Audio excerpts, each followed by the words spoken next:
Well, howdy, partners. Welcome back to the Tin Man's Court channel. I'm your host, Jeffrey Tin Man Taylor. Today, I'm reacting to my second scary storyteller for you all, and this one is Dark Reality. And the video that I'll be reacting to, hence why I'm wearing this hat, is 3 Scary True Texas horror stories. So without further ado, I'm going to turn these lights off, move the camera up here for you guys, and let's get this reaction on the road and in the bag. Yeehaw! Okay, here we go.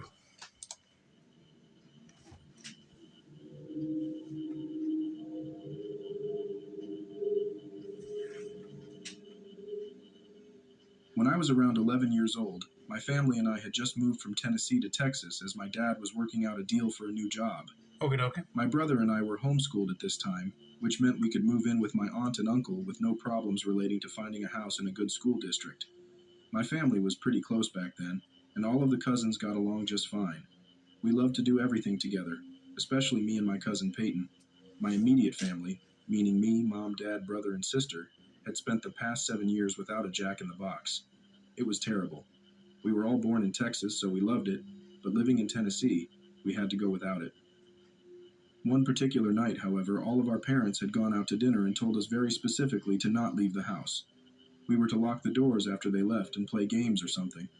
After the parents left, all of the cousins got together, and we decided that we wanted ice cream and candy. Not that it is important, but I remember Ben and Jerry's being the main target. So we devised a foolproof plan to sneak out and acquire the goods.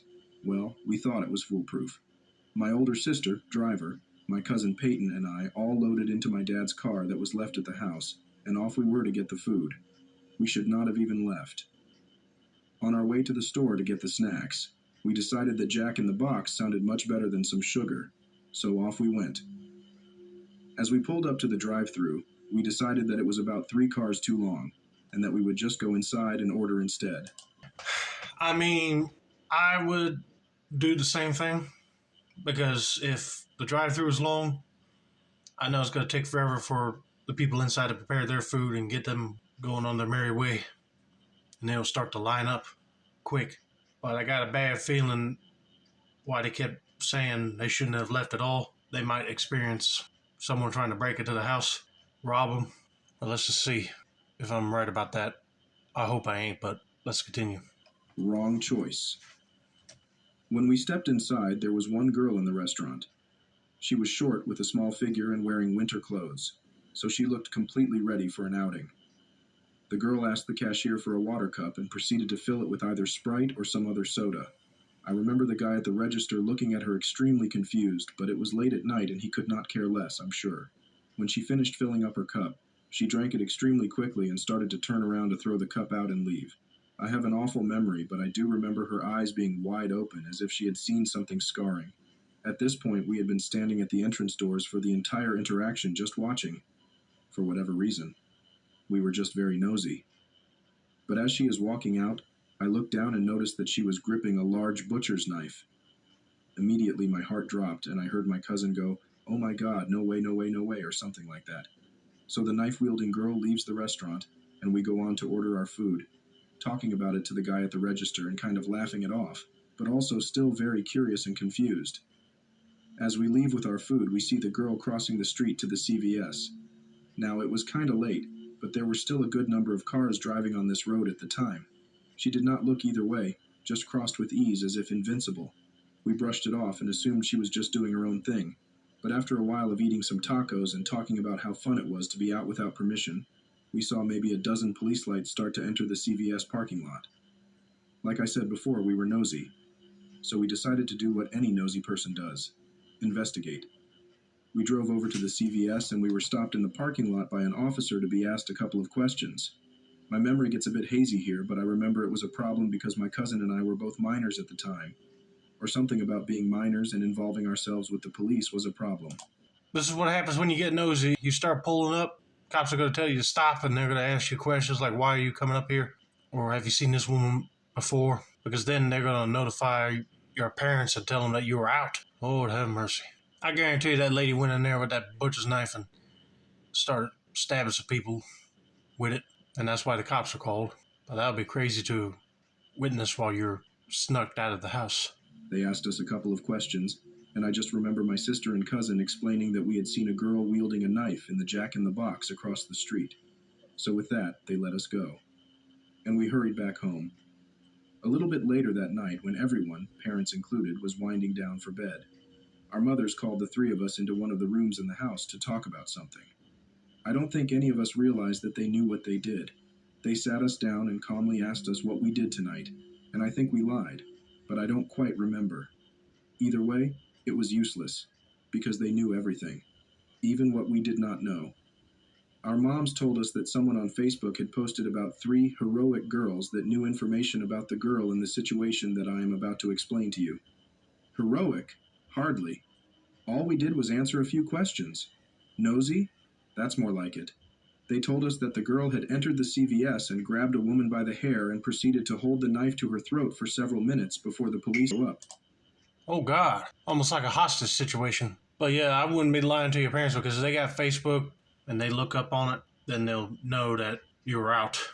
I'm glad they're being calm about it since they kind of gave the cops some information about that woman. But thank God they did not experience anything when they come back home. Whew. What a relief that is. Apparently, people had tried to get her off, but it was useless. After all, she had the weapon. The girl was also apparently screaming and just being very violent, but as that was so many years ago, I can't remember much detail. To this day, I think about how easily it could have been one of us with a knife to the throat in a Fort Worth Jack in the Box, or how easily someone could have been killed. But also, if it wasn't for the girl, we would have gotten through that night with our foolproof plan. Also, we never got candy or ice cream, only PTSD. My cousin and I now laugh about this all the time and refer to it as our Witness Protection Program moment. I wouldn't be laughing about it because, like you said, it could have been you guys. And then your parents would have been notified that you were out and was deleted from this earth quickly because of this insane woman. But thankfully, she didn't turn the knife on you all and just walked over to the CVS and attacked another person. But that is still dangerous and scary. But I'm glad that they did not lie about some of the questions that the cops are asking and said that they seen her over at the Jack in the Box too. If she's mentally disturbed, I hope she gets mental health treatment. But if she's just a person that just don't care about any other human life, then put them in jail for life. But thank God they did not get hurt in this altercation. So let's get to story number 2, shall we?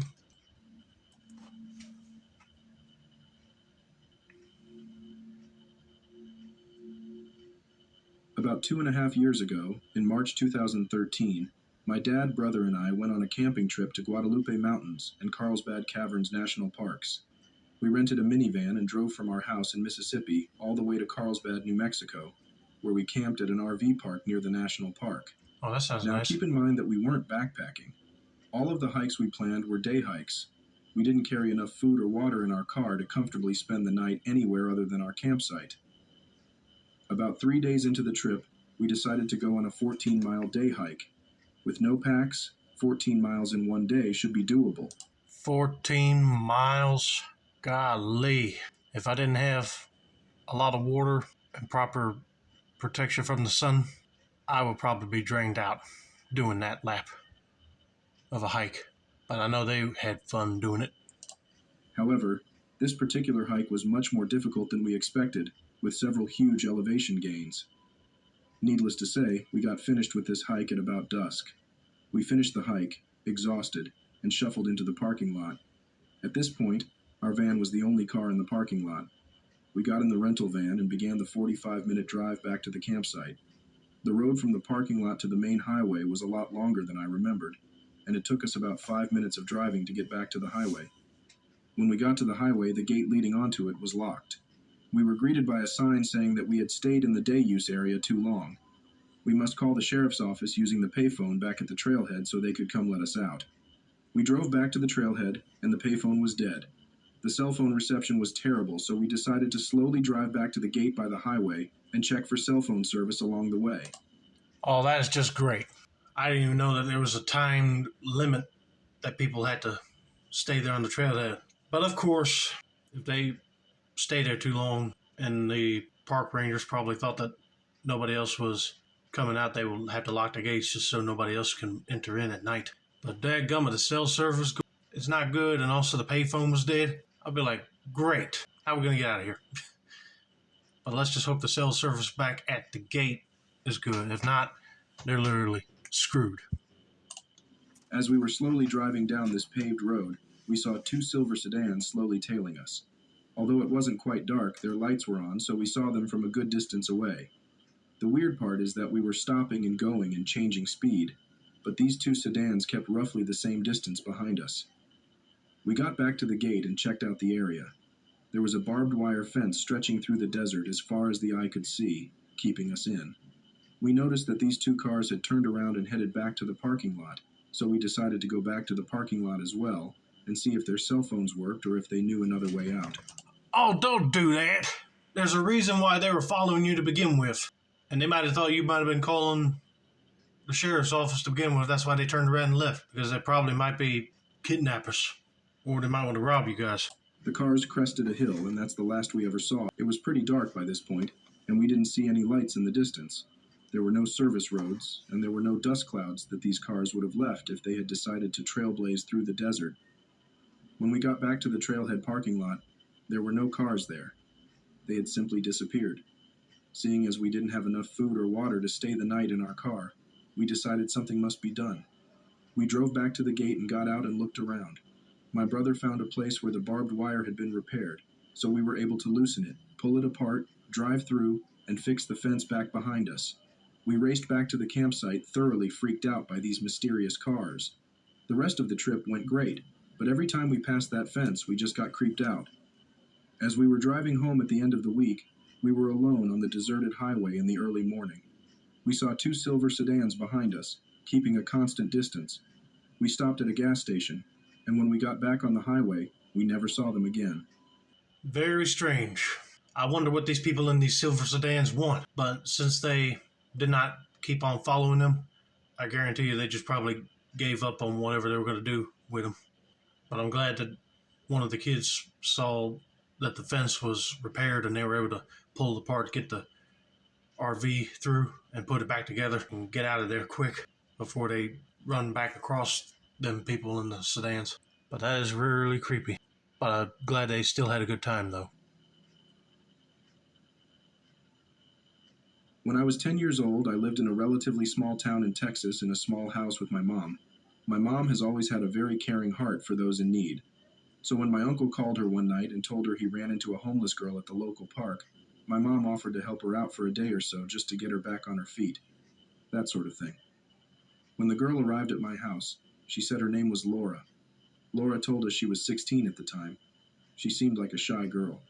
When my mother asked what she was doing out on the streets, Laura told us she had been kicked out of her home by her mom because her mom had accused her of sleeping with her boyfriend.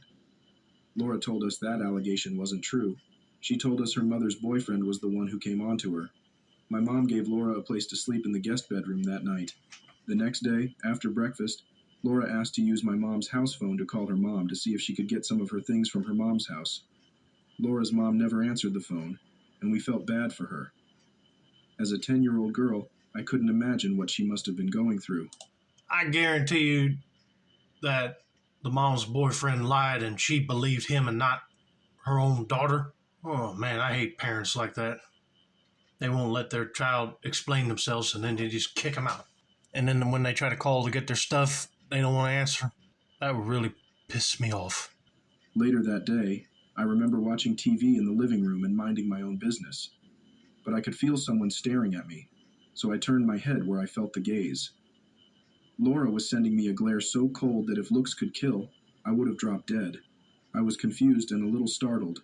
I turned my head away from her quickly and went back to watching TV, but I could still feel Laura's cold gaze. I couldn't understand what I had done to her to cause her to look at me with such hate. The next day it happened once more. I was in the kitchen getting a glass of water when I could feel someone looking at me. I turned my head to the side and saw Laura's head peering around the corner at me. Her eyes were dark and laced with hatred. It frightened me, and I felt so confused as to why she was looking at me like this. I didn't want to cause any trouble, so I didn't bring up Laura's death glares to my mother at all. Later that night, my uncle had joined us for dinner. He had stopped by to see how everything was with Laura, and, if we had any luck, finding her a place to live with one of her family members. After dinner, I was washing my plate in the sink when I heard a loud growling sound come from the dining room. I turned my head to see Laura shaking and growling like some sort of wild animal. My mom and uncle looked disturbed and worried. Laura threw herself onto the floor and began thrashing around and screaming as if she were possessed. I was absolutely terrified. It was a scary thing to witness. I grew up very religious. My mom and uncle began praying out loud for Laura while I ran to my room and closed the door. This went on for 2 hours, but it felt like an eternity of horror. I could hear Laura screaming like a madwoman and growling like some sort of deranged beast. I don't think any of us knew exactly what was going on. After my mom and uncle had prayed for Laura for what felt like forever, Laura told us she was free from an evil demon that had taken over her. None of us were sure what had caused her behavior. None of us were sure what had even happened. Okay, that'd be really freaky. No wonder why she was staring cold at that other kid. But that would be scary to bear witness to. Or she might be pulling your chain in a messed up way. I peeked my head out of my room to see Laura smiling happily while she curled up on the couch with a blanket. Her eyes opened, and she shot a cold glare at me. I quickly closed my bedroom door in fear. I placed a chair in front of my bedroom door and went to sleep. I woke up the next morning by my mom waking me up. She told me that she was taking me out to eat at my favorite restaurant. When I asked her if Laura was going, she gave me a serious expression and spoke. "Your uncle is going to take Laura back to her mom's house. He slept on the couch last night after what happened. He and I were talking when the two of you had gone to sleep, and we pieced together that Laura made the entire performance up last night. She said, 'She is not stable, and we think she's dangerous.'" As I heard my mother say those words, relief washed over me. I got dressed and went to the car to go to the restaurant with my mom. Well, I'm glad the mom here is taking her side on all this, because that is really messed up. That this girl is literally unstable and she did this whole thing just to basically traumatize them. That's just not right. So apparently that whole thing of getting kicked out because the mom accused her of sleeping with her boyfriend was a bunch of bull. When we got into the car, we saw Laura and my uncle getting in his truck with her. Laura looked angry. Her expression was of a child's when you don't give them what they want. She got into my uncle's car, and they drove away. I'm 22 now, and I have never forgotten about this horrific incident that happened in my life years ago. After that day, I never saw Laura or heard anything else about her ever again. Well, thank the Lord. If she gave me a cold stare like that, I wouldn't blame this other kid for not wanting to see her again. I wouldn't want to be around her either. But that is just really creepy. That this girl will come over to their house and just give the whole daggum performance of being possessed and make her mom and uncle basically. That kid really needs some mental health, because that's totally messed up. But anyway, I hope you guys enjoyed this video. Don't forget to like, subscribe, turn on those post notifications for more dark reality content like this. This has been another successful installment of the 10 Man Score channel. I'm your host, Jeffrey 10 Man Taylor, and I said that's a wrap. Have a nice day, buddy.